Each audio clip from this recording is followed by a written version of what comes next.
दोबारा से स्टार्ट करो, अटेंडेंस स्टार्ट करो। तला इस्लाम, हमजा अहमद, मीज़ान इकबाल, राजेंद्र कुमार, जो भी मौजूद है वो प्रेजेंट लगवा ले। हसन आलम, समीर, मुजम्मिल बाबर, मैस अनवर, हसनैन कैसर, अब्दुल राफे। जी 19 बैच कोई नहीं है। Ali Iftikhar, Ali Iftikhar,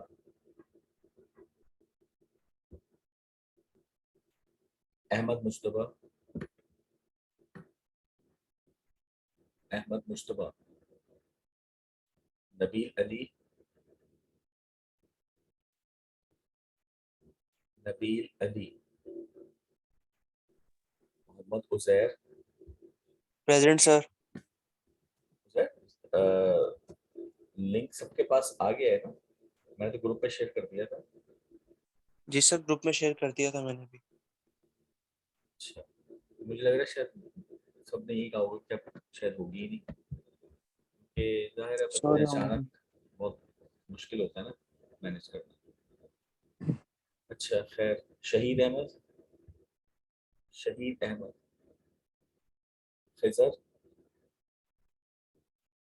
Khizr, Anika, present sir. Mariam, present sir. Ariba, present sir. Bilal Ahmad, Bilal Ahmad, present sir. Rabiyat, present sir. Rizwan, present sir. Sufiyan. Sir उसकी प्रेजेंट। सुफियान है, ठीक है। Mohammad Bilal, present. Yamuna, present sir.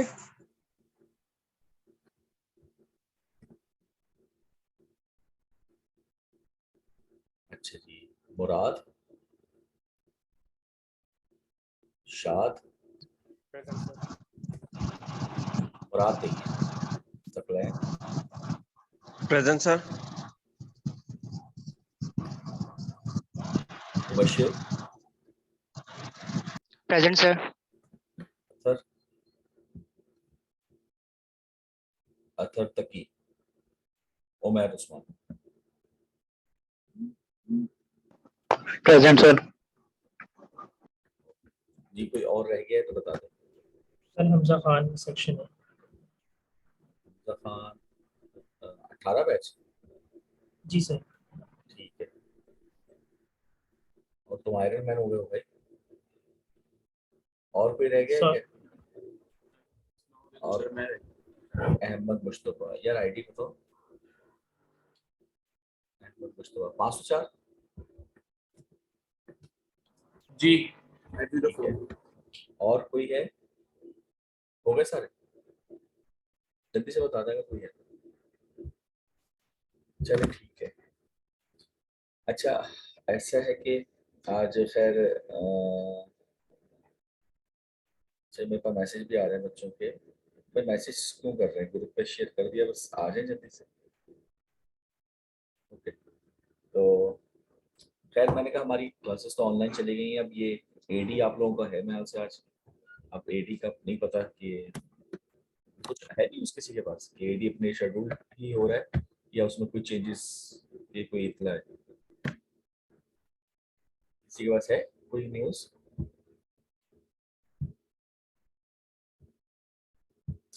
Hello, आवाज नहीं आ रही मेरी? आ रही है सर, कोई न्यूज़ नहीं है हमारा। अच्छा अच्छा, चलो फिर हम टॉपिक की तरफ चलते हैं हमारा। क्योंकि मैंने ये सोचा था कि आज में मैं काफ़ी काम करवा दूंगा, लेकिन ये जाहिर है अब काफ़ी काम तो नहीं हो सकता, लेकिन थोड़ा बहुत हम चले कर लेते हैं जो लास्ट क्लास में हमारा चल रहा था काम, ठीक है ना, वो हम निपटा लेते हैं। तो सर कल भी ऑनलाइन ही है ना? नहीं नहीं मेरे भाई, कल तुम्हें किसने कहा? पूछ रहा हूँ सर। अच्छा, नहीं नहीं यार, ये तो अचानक आज के लिए सिखाया है, वो भी हालात की वजह से। पता नहीं, हालात ठीक हो है सर। सकता है कुछ इलाकों में हो शायद प्रॉब्लम। तो और कल का नहीं पता, कल का अगर कुछ अल्लाह ना करे होगा तो फिर बताया जाएगा ना दोबारा। अभी तो सिर्फ एक दिन का बताया गया है, ठीक है ना। ठीक है सर। अच्छा खैर, मैंने कहा चलो ये टॉपिक तो हम अपना एंड कर लेना है यार। थोड़ा सा मुझे और भी चीज़ें करानी थी, लेकिन फिलहाल अब मेरे हाल से ये टॉपिक हम एंड कर लेते हैं। अच्छा, ये मैं शेयर कर रहा हूँ। कहाँ गया ये? जी, ये आपको दिख रहा है?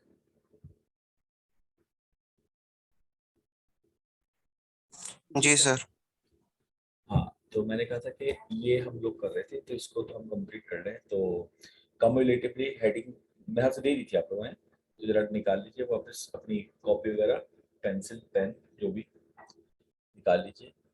और कम्युलेटिवली कंपाउंडेड डीसी जनरेटर, ये हमने स्टार्ट किया था, और हमने ये इक्वेशंस देखी थी या नहीं देखी थी? रिस्पॉन्स के लिए कोई एक बच्चा माइक खोल के जवाब दे सकता है, सीआर दे दे या कोई भी दे दे। ये भाई क्वेश्चंस हमने देखी थी या अभी डिस्कस करना था इनको? और सर्किट भी नहीं देखा था ना, मैंने अभी दिखाया था ऐसे ही। Hello, yes sir. ठीक है। अच्छा, रिस्पॉन्स इसलिए जरूरी होता है कि पता नहीं चलता कि आवाज जा रही है या कहीं बीच में कोई प्रॉब्लम हो गई, आवाज ही नहीं जा रही हो। ऐसे कई दफा हो चुका है, इसलिए रिस्पॉन्स जरूरी है। खैर, तो मैं पहले सर्किट दिखा देता हूँ। ये देखिए, इस सर्किट में अगर हमने नहीं देखा तो चले हम देख लेते हैं, और अगर देखा है तो भी दोबारा देख लेते हैं कि मैंने आपको या डिस्कस किया होगा या नहीं, कि कम्युलेटिवली कंपाउंडेड मोटर और कम्युलेटिवली कंपाउंडेड जनरेटर में डिफरेंस क्या क्या है। तो कोई बता सकता है कितने डिफरेंस हैं और कौन कौन से? सर करंट की डायरेक्शन की और डॉट कन्वेंशन। इसका मतलब हमने डिस्कस किया था, ठीक है, ऐसे ही है ना। तो जी सर। बिल्कुल सही कहा आपने। दो डिफरेंसेस हैं, एक है करंट की डायरेक्शन जो कि आउटवर्ड है, लेकिन फील्ड तो वही होता है डाउनवर्ड। इनवर्ट आई के बजाय आउटवर्ड है, तो ये लाइन लाइन करंट जो इनवर्ट था अब लोड करंट बन के आउटवर्ड। और सेकंड ये डॉट कन्वेंशन, क्योंकि कम्युलेटिव में दोनों एमएमएफ प्लस होने चाहिए। तो प्लस होने के लिए जाहिर है दोनों एमएमएफ यानी दोनों कॉइल्स के करंट को डॉट से एंटर होना चाहिए। तो कम्युलेटिवली मोटर में चूंकि करंट यहाँ से आ रहा था यानी फ्रॉम राइट टू लेफ्ट, तो डॉट हमने यहाँ बनाया था ताकि डॉट से एंटर होगा और हमारा एमएमएफ प्लस होगा। लेकिन जब कम्यूटेटिवली जनरेट कंपाउंडेड जनरेटर की हम बात करते हैं तो करंट की डायरेक्शन रिवर्स हो चुकी है, वो राइट लेफ्ट से राइट जाएगा। तो डॉट भी हमारा यहाँ आएगा ताकि वो एंटर हो रहा हो डॉट से और इसका एमएमएफ पॉजिटिव हो। रिजल्ट ये कि दोनों के एमएमएफ पॉजिटिव होना जरूरी है, और ये इक्वेशन हमारे पास बनती है एफनेटिक के field MMF plus series MMF और माइनस आर्मेचर, क्योंकि आर्मेचर तो हमेशा माइनस ही होगा। और फिर हम आइफस्टाइक इक्वेशन बना देते हैं जो कि सबसे जरूरी है। और ये हमारे पास आर्मेचर करंट है जो कि यानी मेन करंट हो गया है, जो कि फील्ड और लाइन में लोड में डिवाइड हो रहा है। ये हमारे केवीएल हो गई और ये फील्ड करंट की इक्वेशन हो गई। ठीक है, यहाँ तक कोई क्वेश्चन किसी का? जल्दी से बताइए कोई क्वेश्चन। No sir. अच्छा, अब देखिए मैं क्वेश्चन पूछता हूँ कि अब इस जनरेटर के अंदर मैं अगर लोड कनेक्ट कर दूँ तो करंट आएगा, ठीक है ना। यानी फील्ड करंट तो कांस्टेंट है, अगर मैं लोड लगा दूं तो लोड करंट आने के से आर्मेचर करंट आएगा, बढ़ जाएगा। और अगर मैं लोड बढ़ाता चला जाऊं तो लोड करंट भी बढ़ता चला जाएगा और आर्मेचर करंट बढ़ता चला जाएगा। तो लोड बढ़ाने से करंट बढ़ रहा है, तो टर्मिनल पोटेंशियल पे क्या डिफरेंस आएगा? इसका कोई जवाब आंसर कर सकता है? लोड बढ़ाने से टर्मिनल पोटेंशियल की सेहत पर क्या फर्क पड़ेगा? विद आर्ग्यूमेंट जी बताइए। चले मैं पूछ लेता हूँ रेंडमली। अहमद मुस्तफा, आप मौजूद हैं या सिर्फ अटेंडेंस लगा के चले गए? जी, अहमद मुस्तफा मौजूद हैं? जी सर। अच्छा, तो अहमद क्वेश्चन सुना आपने? नहीं सर, क्वेश्चन आवाज थोड़ी कम है। मेरा आवाज कम है तो इसलिए तो मैं कह रहा हूँ कि आप फिर रिस्पॉन्स करें ना, मुझे बताएं कि सर आवाज कम आ रही है। ओके, मैं ये कह रहा हूँ आपसे, आप सबसे कि क्वेश्चन है ये है कि जब लोड हम बढ़ाएंगे तो लोड करंट बढ़ेगा, ऐसे ही है जी। अब फील्ड करंट तो कांस्टेंट है क्योंकि वो होता है ये मेरा। अच्छा एक बात बताइए, आप सब लोग ये कर्सर दिख रहा है मेरा? जी जी सर। हाँ, क्योंकि मैं इसी को मूव करके कर रहा हूँ, क्योंकि अब ये अगर पता चला सब मुझे दिख रहा है आपको नहीं तो फिर खराब हो जाएगा ना काम। तो मैं कह रहा हूँ फील्ड करंट तो कांस्टेंट है ना, वीटी ओवर आर एस, क्या ख्याल है? तो अगर लोड करंट बढ़ेगा लोड बढ़ने की वजह से, तो फील्ड करंट तो कांस्टेंट तो बढ़ेगा, आर्मेचर करंट। इस वीटी की सेहत पर क्या फर्क पड़ेगा, यानी टर्मिनल पोटेंशियल? ये सवाल है, क्या कहते हैं?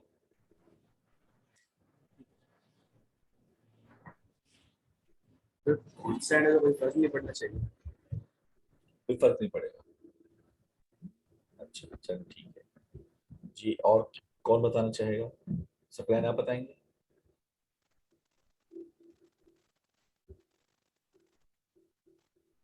जी।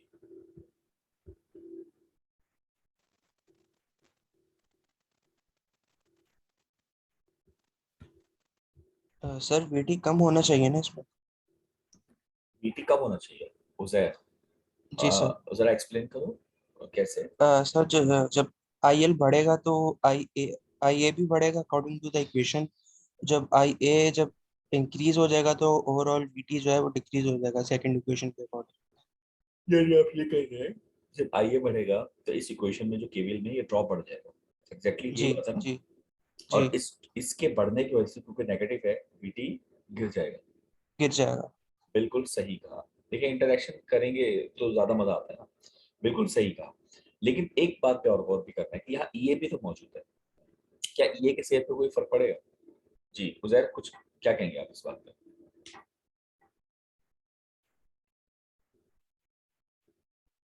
ईए की सेहत पे कोई फर्क पड़ेगा? जी, किसी को समझ में आ रही बात? यानी कोई इसका आंसर कर सकता है? हम्म? या ईए की सेहत पे कोई फर्क नहीं पड़ेगा, कहते हैं हम भाई कोई फर्क नहीं पड़ेगा, ठीक है। नहीं सर, कोई नहीं बनेगा। नहीं पड़ेगा, ठीक है। उमैर उस्मान है क्लास में? Yes sir. हाँ उमैर, आपको क्या लगता है ये आईए का ड्रॉप तो बढ़ेगा तो ईटी गिरेगा, ये कांस्टेंट रहेगा? सर शुरू में एक्सपोनेंशियली बढ़ेगा, देन जाके कांस्टेंट होगा एंड देन डिक्रीज होगा I guess.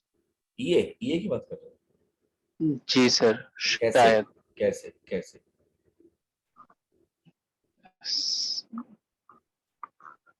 Sir I guess आपने बताया था कि शुरू में ये बढ़ रहा होता है। चलें इसको डिस्कस कर लेते हैं। बिल्कुल ठीक कह रहे हैं।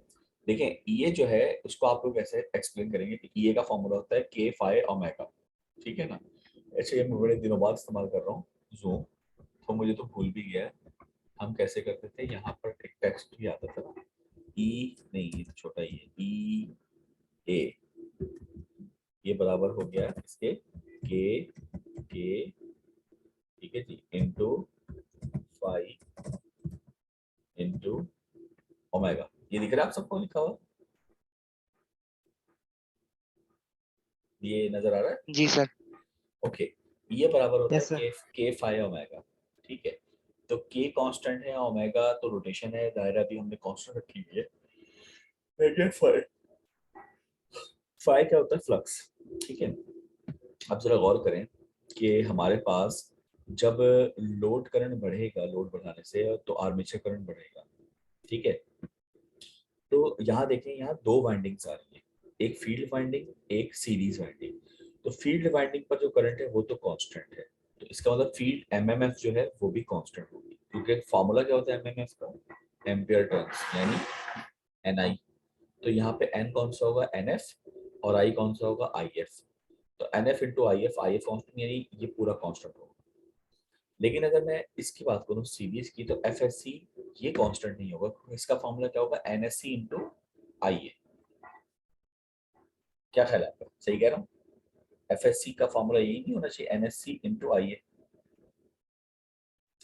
तो अब जब आप लोड बढ़ाएंगे तो लोड करंट बढ़ेगा जिसकी वजह से आईए बढ़ेगा, और आईए बढ़ेगा जिसकी वजह से एफएससी बढ़ जाएगा।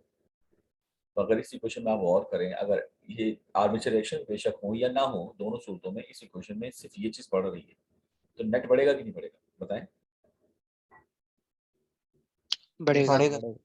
जब ये नेट बढ़ेगा तो इसका मतलब ये कि नेट एमएमएफ बढ़ने का मतलब क्या हुआ कि आपका जो ग्राफ होता है वो होता है, मैग्नेटाइजेशन कर्व की बात कर रहा हूँ, फ्लक्स वर्सेस एमएमएफ। एमएमएफ बढ़ने का मतलब है फ्लक्स का बढ़ना, और फ्लक्स का बढ़ने का मतलब है फाई का बढ़ना। ये फाई का बढ़ने का मतलब हुआ ये का बढ़ जाना। तो अगर ये ड्रॉप बढ़ रहा है और ये भी बढ़ रहा है, तो एक इसको बढ़ा रहा है, दूसरा इसको गिरा रहा है, तो नेट रिजल्ट क्या होना चाहिए वीटी के ऊपर? नेट रिजल्ट क्या होना चाहिए भाई? कुछ बच्चे कह कांस्टेंट। सकते, हाँ कुछ बच्चे कह सकते हैं कांस्टेंट होगा, लेकिन इसका जवाब वही है कि ये जब होगा जब ये दोनों चीजें एग्जैक्ट अमाउंट के साथ हो रही हो, एग्जैक्ट अमाउंट से बढ़ रहा हो और एग्जैक्ट अमाउंट से ये घट रहा हो, यानी ये दोनों एग्जैक्ट अमाउंट से बढ़ रहे हैं। तो इस तो होगा ये कि जितना ये बढ़ा उतना ये बढ़ा, और उसमें से माइनस हुआ तो नेट हो गया, ठीक है। लेकिन ऐसा नहीं होगा ना। ये हाँ, जी उमेर क्या कह रहे सर शुरू शुरू में ज्यादा बढ़ रहा होगा, और according to the magnetization curve, जब मैग्नेटाइजेशन जब कर्व कांस्टेंट हो जाता है उसके बाद फिर डिक्रीज होना शुरू हो जाएगा, क्योंकि आई ए आर ए उसके बाद एक्सपोनेंशियली वो इंक्रीज होता रहेगा, क्योंकि ये स्ट्रेट लाइन में इंक्रीज हो रहा होता है, I A R A plus R S. बिल्कुल सही कह रहे हैं। देखिए I A into R A plus R S जो है वो लीनियर पैरामीटर है, तो ये ओम्स लॉ के अकॉर्डिंग स्ट्रेट लाइन बनेगी। और ये जो है वो बढ़ रहा है फाई के अकॉर्डिंग, और फाई का जो ग्राफ है मैग्नेटाइजेशन कर्व पे आपने देखा था कि वो किस तरह से होता है कि हमारे पास ये क्या बना दिया मैंने, हमारे पास ये टेढ़े बन गए, तो चलिए खैर टेढ़े से गुजारा करें। ये कुछ ग्राफ ऐसा आकर और यूं सैचुरेट हो जाता है, ऐसे ही है ना। तो जब शुरू में बढ़ रहा है तो जैसे उमर कह रहे हैं वो इसकी वजह है कि बहुत तेजी से बढ़ रहा है, तो ये डोमिनेट कर जाएगा, ये डोमिनेट करेगा तो बीटी बढ़ जाएगा।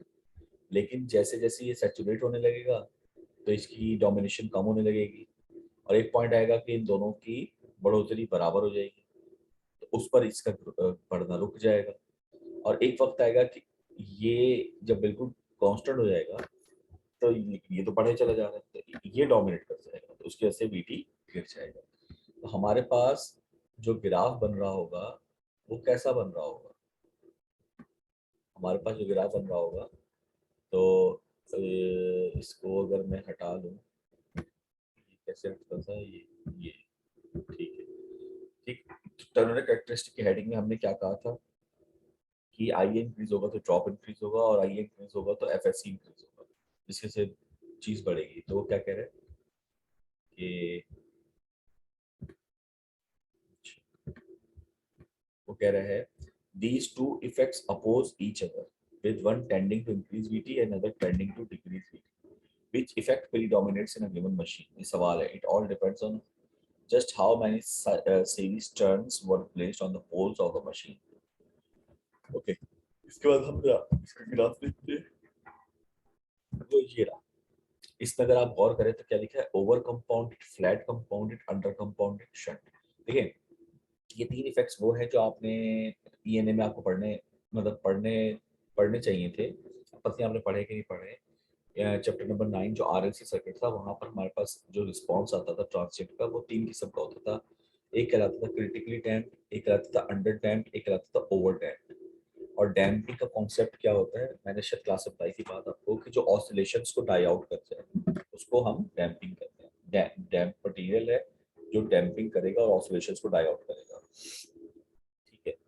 तो ये कॉन्सेप्ट वहीं से मतलब उसी जैसा है, मैंने कहा था उससे आपको समझना आसान हो जाएगा इस कॉन्सेप्ट, ठीक है। तो ये अब क्या कह रहा है, तीन तीन कंडीशंस में ली है। Number 1 few series turns, number 2 more series turns, number 3 even more series turns. यानी यानी जाहिर है जो सीरीज एमएमएफ है वो दो चीजों पर डिपेंड कर रहा था ना, सीरीज टर्न्स पर और आर्मेचर करंट पर। तो लोड बढ़ने से करंट बढ़ रहा है, लेकिन सीरीज के टर्न्स अगर कम हो या दरमियाने हो, मॉडरेट किस्म के, या काफी ज्यादा लगा दे तो क्या इफेक्ट पड़ेगा ये हम देख रहे हैं। देखिए पहली बात क्या कह रहे हैं कि अगर हम एनएससी को स्मॉल रखें कि if there are only a few series turns, the resistive voltage drop affects when hands down. the voltage falls off just as in a shunt generator but not quite as steeply.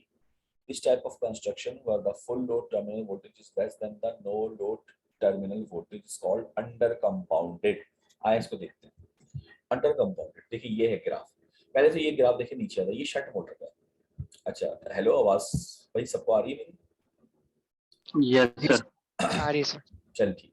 देखिए shunt motor, shunt generator का graph तो हमने देखा था ना, कैसा था?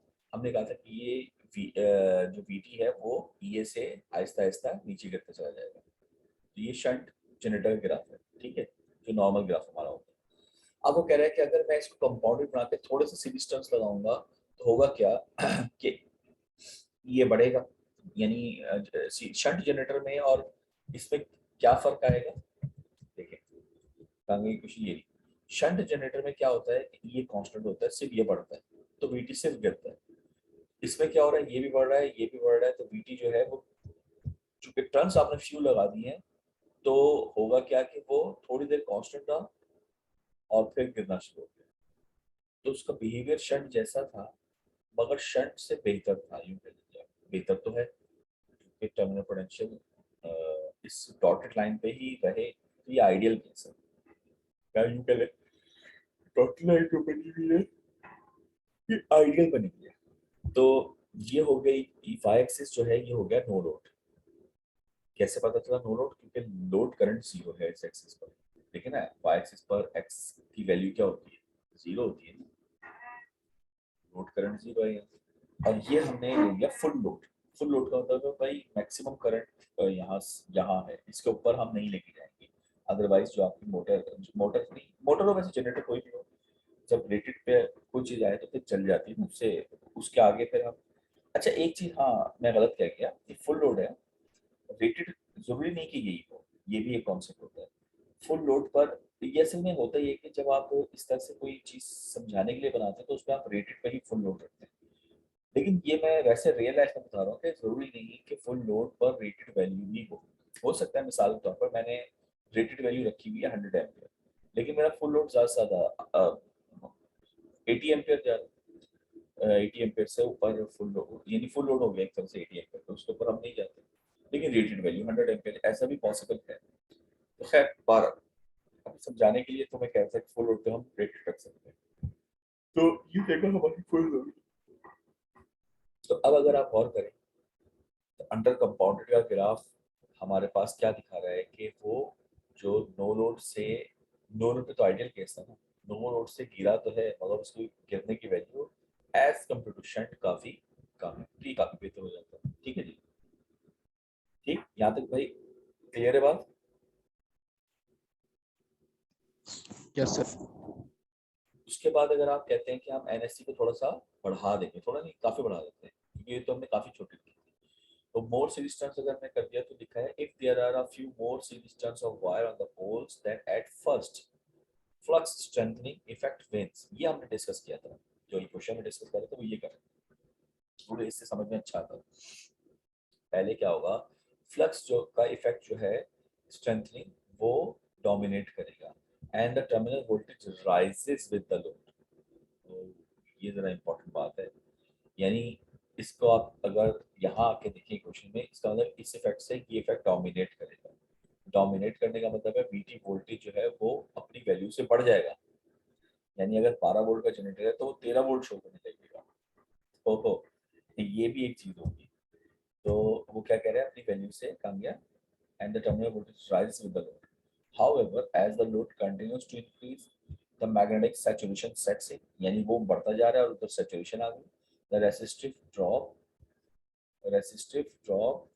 क्या है, becomes stronger than the flux increase effect. In such a machine, the terminal voltage first rises and then falls as the load increases. If VT at no load is equal to the VT at full load, the generator is called flat compounded. तो देखिए कि flat compounded में पहले वो बढ़ा और फिर गिरा, और इस सेटिंग हमने ऐसे करनी है कि नो लोड पर VT इक्वल टू EMF हो, फिर बढ़े, लेकिन जब फुल लोड पर पहुंचे तो दोबारा से VT EMF के बराबर हो जाए उसी पॉइंट पर. इस चीज को हम कहते हैं फ्लैट कंपाउंडेड. ये ग्राफ फ्लैट कंपाउंडेड है जी. यहाँ तक भाई क्लियर हुई बात? समझ में आ गई? जल्दी से बताएं। ये मीटिंग का आपको पता है 40 मिनट की होती है, टाइम खत्म होने वाला है, जल्दी बताइए। 9 मिनट रहेगा। Hello, Yes, sir. ओके। इसके बाद लास्ट जल्दी से देखिए, even more series turns are there, यानी अब मैक्सिमम जितनी लिमिट है आप अगर उतने सीरीज टर्न्स को बना दें। क्या कह रहा है, if even more series turns are add to generator the flux tensing effect predominates for a longer time before the resistive drop takes over. यानी करना तो उसको है ही, रेसिस्टिव ड्रॉप को टेक्स ओवर तो करेगा, क्यों? क्योंकि सैचुरेशन आती है, मगर बहुत देर के बाद, क्योंकि ये बहुत ज्यादा बढ़ जाएगा। The result is a characteristic with the full load terminal voltage actually higher than the no load terminal voltage. If VT at a full load exceeds VT at no load, the unit is called overcompound। क्या मतलब है, I graph देखें, ये last overcompound है। इसमें क्या दिखा रहे हैं कि ये जो डोमिनेट किया है वो इतना ज्यादा था कि उसने जब वापस गिरना शुरू किया, यानी इसके बाद यहाँ जाकर रेसिस्टर डोमिनेट करेगा, तो फुल लोड से भी कहानी आगे निकल जाएगी। तो हम तो फुल लोड से आगे जाएंगे, तो हमें क्या पता चला कि हमारा वोल्टेज टर्मिनल पोटेंशियल ज्यादा ही रहा, नो लोड से भी ज्यादा हो गया फुल लोड पर। वो ये कह रहा है, अगर नो लोड से फुल लोड पर ज्यादा हो जाता है तो उसको हम ओवर कंपाउंड कहते हैं। If voltage full load exceeds at no load, it's called over compound. तो भाई ये तीन चीजें ये एग्जाम में पूछी जा सकती है थ्योरेटिकल, ये आपको आनी चाहिए। जी बताएं जल्दी से, यहाँ तक कोई क्वेश्चन? जी, ये क्लियर है? हेलो, जी सर। ओके। वोल्टेज कंट्रोल मेथड्स ये वही हैं, तो इनको देख लीजिए जल्दी से। इसमें बता रहे हैं कोई बात नहीं, change the speed, change the field, ठीक है। इसके बाद ये हमारा न्यूमेरिकल आ जाता है, पर ये क्या कहते हैं, 50 ampere community compounded DC generator has the following characteristics.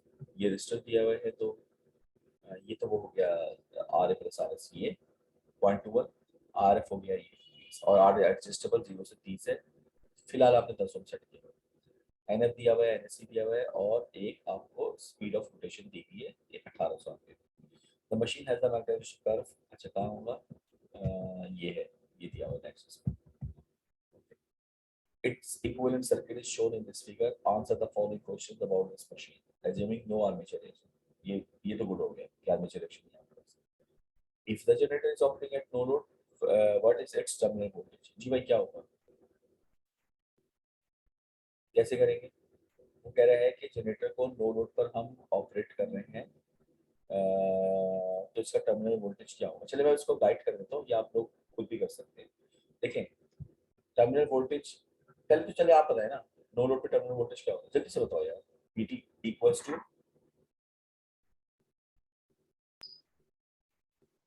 EA. ये बिल्कुल ठीक। नो लोड पे VT किसके बराबर, EA, क्योंकि I है 0। तो VT अगर EA के बराबर होगा तो हमें EA निकालना, और ये कैसे मिलता है, K फाई ओमेगा। तो K की कोई चीज दी हुई है आप कुछ डाटा के अंदर, यानी Z क्या होता है, K ZP ओवर 2 पाई है। तो आपको कोई चीज गिवन है, बताएं। नहीं सर. अगर कोई चीज भी गिवन नहीं है तो इसका मतलब ये कि आपको फॉर्मूला कौन सा इस्तेमाल करना पड़ेगा, रेशियो वाला सर. हाँ बिल्कुल सही, रेशो वाला। तो रेशो वाला फॉर्मूला क्या होता है हमारे पास, हाँ सर नो लोड पे EA नॉट मालूम करेंगे, EA 1 मालूम कर तो दोनों दो ई आ जाएंगे, उसको रेशियो लेंगे तो हमारे पास. यानी आप ये कह रहे हैं कि ई नहीं, ई ए 1 अपॉन ई ए 2 बराबर होगा इसके एन नहीं, n1 अपॉन n2, ये होगा। Yes sir, yes sir. अच्छा, चूंकि इसमें फ्लक्स भी कांस्टेंट होगा ना यहाँ पर, क्योंकि अभी आप उसको तो हिला नहीं रहे। तो अच्छा, अब आपने क्या करना है, मैं आपको तरीका बता देता हूँ।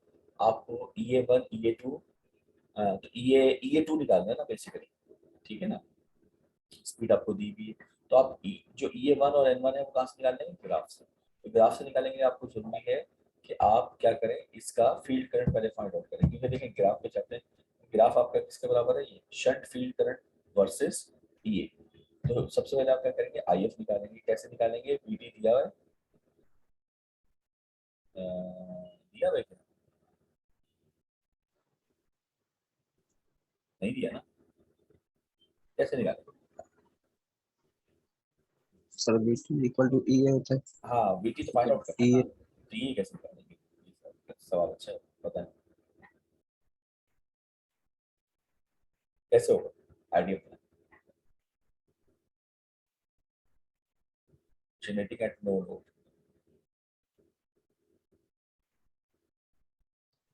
सर 120 वोल्ट जो दिया हुआ है, ये VT तो नहीं? कहाँ है? 120 वोल्ट सबसे ऊपर लिखा है। वन क्या कह रहे हैं? 120 वोल्ट,